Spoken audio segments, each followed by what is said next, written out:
Fin des travaux de l'hôpital général de référence, l'un des plus grands centres hospitaliers de la sous-région, un hôpital moderne qui a coûté 44 milliards de francs CFA. Il a été réceptionné ce matin par le président de la République. Les agents des impôts ne sont pas contents des conditions dans lesquelles ils exercent leur métier. Ils l'ont dit ce matin dans une déclaration.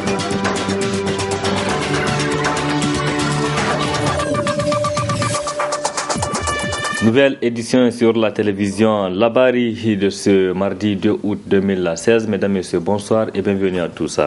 D'abord, ce communiqué de presse du Conseil supérieur de la communication. La plénière du Conseil supérieur de la communication réunie en session ordinaire du 25 au 29 juillet 2016 a examiné et adopté, entre autres, le rapport du groupe de travail chargé de dossiers de demande d'autorisation pour la création de services à radiodiffusion sonore privés et associatifs.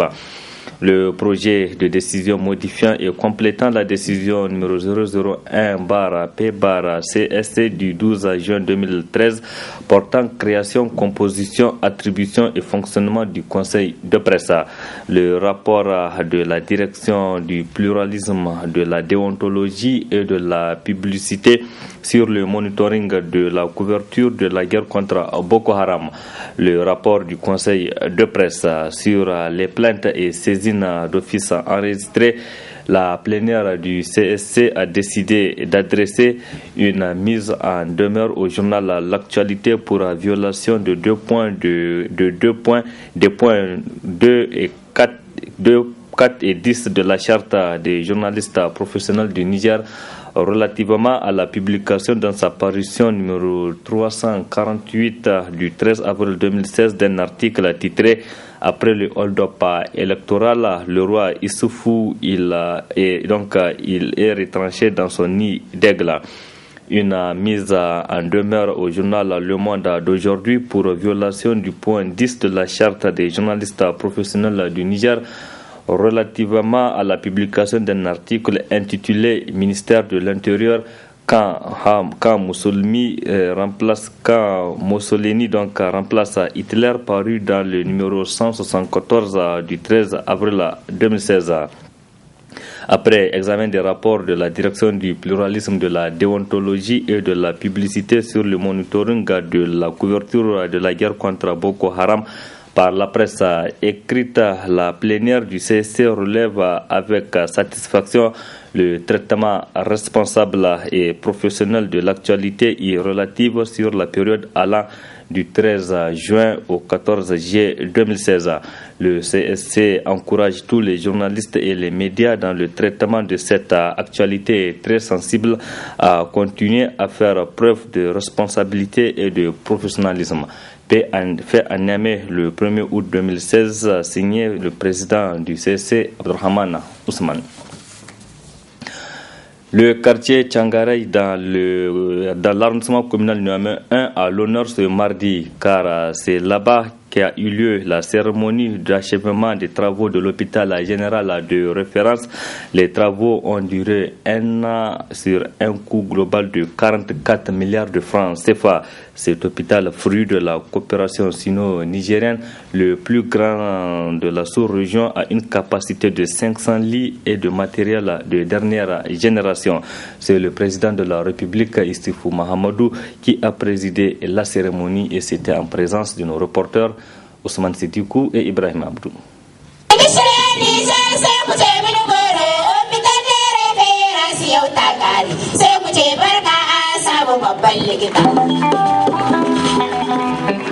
La cérémonie vaut tout son pesant d'or et consacre le clap de fin des travaux de l'hôpital général de référence, le plus grand et le plus avancé au Niger, voire même en Afrique de l'Ouest après sa mise en service.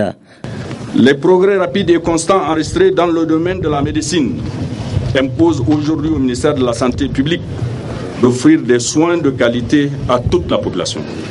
C'est pourquoi la construction de cet hôpital est une nécessité pour le Niger, car le constat actuel est qu'aucune structure ne dispose des services de pointe pour la prise en charge de certaines pathologies à fort taux de mortalité qui ont une répercussion certaine sur la vie socio-économique de notre pays.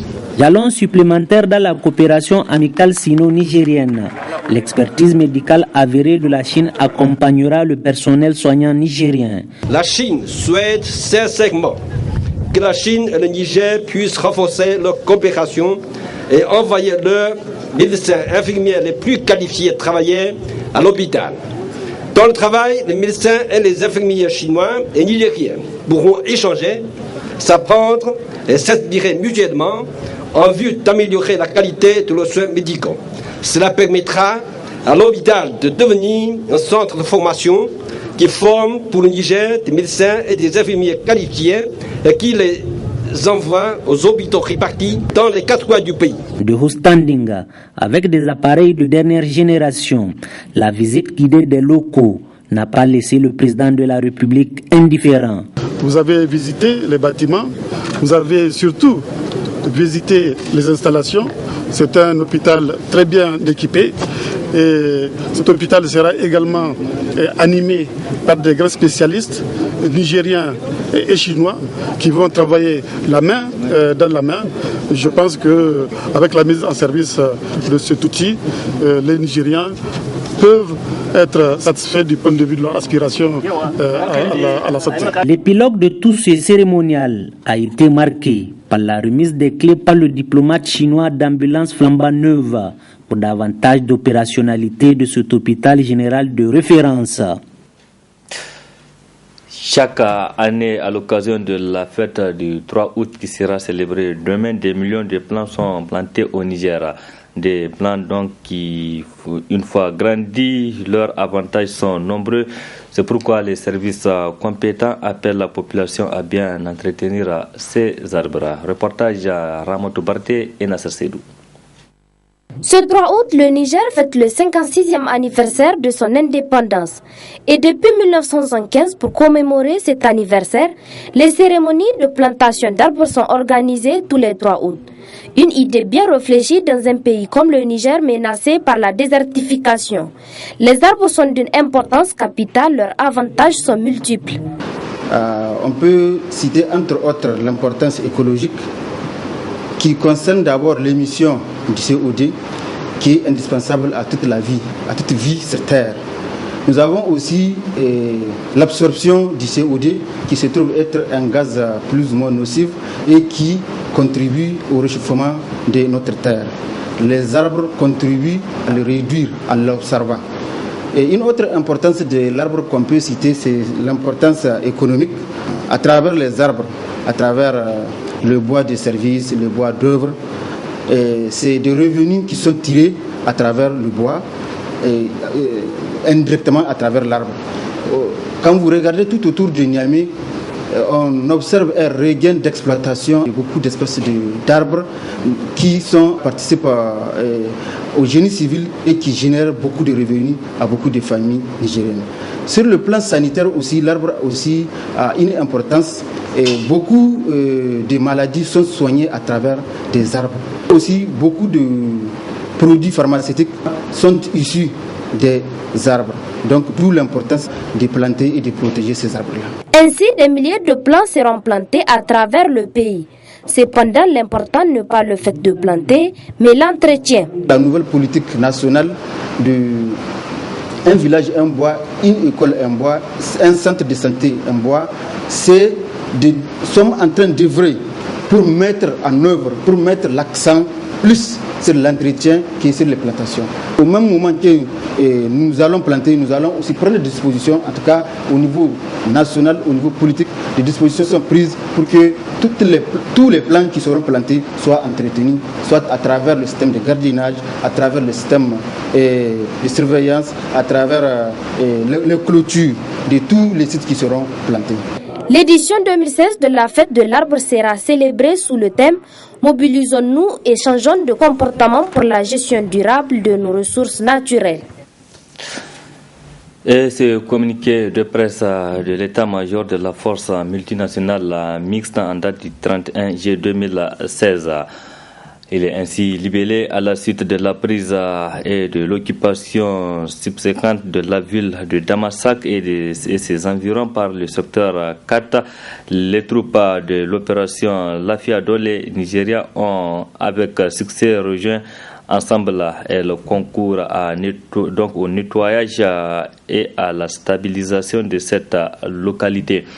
Face à cet exploit donc très appréciable de nos valeureuses forces, les membres résiduels de la secte Boko Haram se sont éparpillés dans la zone d'accès difficile des frontières des pays membres de la force multinationale mixte, très souvent déguisés en civils normaux.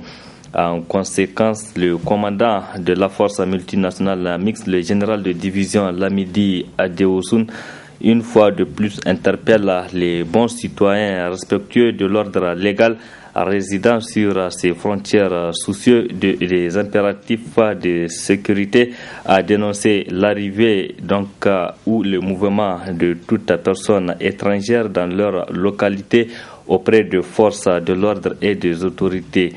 Le combat continuera jusqu'à l'extraction des derniers terroristes de leur retranchement. Cette tâche ne peut aboutir avec le soutien et la collaboration active de tout le monde. C'était là donc le communiqué de la force multinationale mixte signé par le colonel Mahamadou Dodé. Autre brève aussi, Niger, examen de conscience, c'est le titre de ce nouvel ouvrage que vous voyez, un ouvrage donc de Amadou Adamou Bachirou, qui est ce document de 161 pages qui parle du Niger et le reflet d'une triste réalité qui perdure, conduisant ainsi au déclin de notre société, selon l'auteur, pour qui sa conviction est qu'il faut admettre qu'il y a des batailles politiques et idéologiques. Rendez-vous dans les kiosques pour en savoir plus sur ce document des éditions Adrien Possou. L'auteur de ce livre, Amadou Adamou Bachirou, est doctorant en droit public à l'université de Toulon. Cela dit, les agents des impôts fustigent les entraves qu'ils rencontrent dans le cadre de leur travail. Jouant dans leur travail pour dénoncer cette situation, le syndicat national des agents des impôts SNAI a rendu public une déclaration ce matin. Dans celle-ci, le SNAI a mis l'accent sur le caractère important de leur travail. La précision avec Ali Cissé Ibrahim et Chebou Guissou. Dans sa déclaration, le syndicat national des agents des impôts a relevé le rôle important que joue la direction générale des impôts dans la mobilisation des ressources fiscales internes. Et ce, malgré le manque criard de moyens, les exonérations massives, les dégrèvements et compensations abusifs et illégaux. Ainsi, nonobstant les multiples obstacles, la direction générale des impôts a pu concrétiser les réalisations suivantes. Selon le secrétaire général du syndicat national des agents des impôts. Convient-il de rappeler que malgré tous ces obstacles, la Direction générale des impôts a réalisé. En 2013, les prévisions de recettes cash étaient de 584 milliards 701 millions 420 000 pour une réalisation effective de 534 milliards 160 millions 699 416, soit 91,36%. En 2014, les prévisions étaient de 606 milliards 090 millions 690 000 francs CFA, avec une réalisation matérielle de 555 milliards 220 millions 678 650, soit 91,61%. Cependant, concernant le point qui touche la sécheresse financière que traversent les finances publiques nigériennes, le secrétaire général du syndicat national des agents des impôts a fait cas de pratiques qui ne les favorisent pas dans l'exécution de leur travail. En effet, il n'est pas rare de voir une autre structure administrative, en l'occurrence le secrétariat général du gouvernement, se prononcer sur des transactions fiscales en lieu et place des autorités investies par les articles 1012 et 1013 du Code général des impôts. C'est ainsi que le secrétariat général du gouvernement a procédé à une annulation de 30 milliards de francs au profit de certaines compagnies de téléphonie, dont Celtel Niger SA et Orange Junior, en violation des articles précités. Ces dernières années, nous assistons à des inspections d'un type nouveau et tout à fait assimilable à des inquisitions. Des inspecteurs, notamment ceux de la Alcia, se sont carrément substitués aux receveurs des impôts, comme si accuser un retard dans le paiement est assimilable à une corruption. Ces inspecteurs vont jusqu'à menacer les contribuables au mépris des règles élémentaires de déontologie. Ainsi, le syndicat national des agents des impôts appelle au sens de responsabilité du président de la République, garant du bon fonctionnement de l'administration, à s'investir pleinement dans le respect des textes fiscaux en vigueur au Niger. Autre domaine, autre mécontent, ce sont les étudiants et stagiaires nigériens en France. Dans une déclaration qu'ils ont rendue publique, ces étudiants exigent le paiement du 2e et 3e trimestre ainsi que le traitement des dossiers de bourse de plusieurs étudiants répondant aux critères de sélection. La déclaration est lue par le secrétaire général de l'Union des étudiants et stagiaires nigériens en France, Yaya Haruna Abdoulatif. Vu l'acte numéro 27 de la Conférence nationale souveraine portant reconnaissance juridique de l'USN, vu l'article numéro 34 de la Constitution de la République du Niger reconnaissant et garantissant le droit syndical, vu l'article numéro 14 de l'USN reconnaissant la qualité des sections extérieures, vu la loi du 1er juillet 1901 relative au contrat d'association de la République française, vu l'insouciance du gouvernement de la 7e République du Niger de payer les allocations des bourses le 2e et 3e trimestre des étudiants nigériens en France, ainsi que le traitement des dossiers de bourses de plusieurs camarades répondant aux critères de sélection, malgré notre accord avec les autorités, le comité exécutif de l'US9 dénonce et condamne l'attitude du gouvernement qui nous prive de nos modestes subsistances. Ainsi, nous avons décidé de faire une manifestation statique avec l'autorisation de la préfecture de police de Paris en séjour pour extérioriser notre mécontentement sur cette impasse qui précarise davantage les étudiants nigériens de France. Nous encourageons le gouvernement de la 7e République du Niger dans sa politique du plan de développement économique et social. Cependant, le développement n'est possible sans prioriser le secteur de l'éducation. Nous exprimons notre solidarité avec les étudiants nigériens à l'étranger qui traversent la même difficulté que nous. Nous réaffirmons notre appartenance au Conseil général des sections extérieures de l'USN, CGSE-USN. Nous remercions toutes les organisations estudiantines françaises qui nous soutiennent dans notre mouvement, à savoir l'UNEF, le premier syndicat étudiant français, l'USC, l'Union des étudiants communistes et les étudiants du parti de gauche. Nous profitons de l'occasion pour exprimer nos sincères condoléances aux familles et amis des victimes du terrorisme dans le monde, en particulier au peuple français.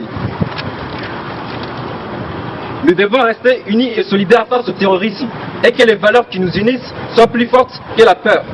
Nous appelons le gouvernement du Niger à trouver une solution pérenne à cette impasse. Faute de quoi, nous amplifierons le mouvement. Vive l'US9, vive le Conseil général des sections extérieures de l'USN, vive la République, vive le Niger, tous unis nous vaincrons. Retour au pays et rendons-nous directement aux alentours du Conseil de l'Entente, non loin de la Cour constitutionnelle. Et là-bas, c'est pour voir la colère des riverains qui cohabitent avec des ordures ménagères, des ordures jonchant le mur du Conseil de l'Entente, bloquant ainsi le passage. C'est un reportage signé Assama Seydou et Abouakar Solé. À Niamey, presque tous les lieux sont transformés en des dépotoirs sauvages. C'est l'exemple ici au quartier Yantala, précisément derrière le Conseil de l'Entente. Ce couloir a été ciblé par certains riverains pour déverser leurs ordures ménagères, rendant du coup le passage difficile même pour les piétons. Une situation qui ne laisse pas indifférent d'autres riverains qui lancent d'ailleurs ces cris de cœur. Ils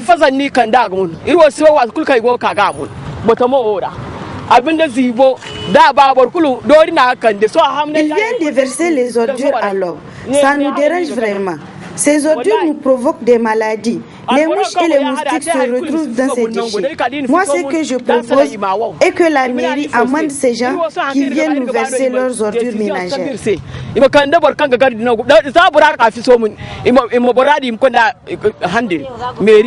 Les conséquences de ces ordures sont multiples sur la vie des riverains. Ces derniers doivent alors contribuer à assainir leur cadre de vie en gardant les endroits propres. Du sport dans ce journal. Après 3 ans d'absence, la coupe du président de la République de basketball reprend de plus belle. Elle a débuté cet après-midi sur le plancher du stade municipal de Niamey. 6 régions sont présentes en équipe dames et messieurs. La finale est prévue pour le 5 août prochain. Précision avec Yahya Balarabe, il est le secrétaire général de la Fédération nigérienne de basketball. Mais le changement de date, il faut dire que nous nous sommes dit que cette activité rentre dans le cadre des festivités du 3 août. Donc la date symbolique pour nous au basket, c'est le 2, puisqu'on a l'habitude de faire notre finale le 2 et le football le 3. Donc à défaut de faire la finale le 2, on s'est dit que le lancement le 2 serait quand même symbolique, parce que au-delà de cette date, au-delà du 3, nous nous sommes dit que ça ne peut pas avoir la même saveur.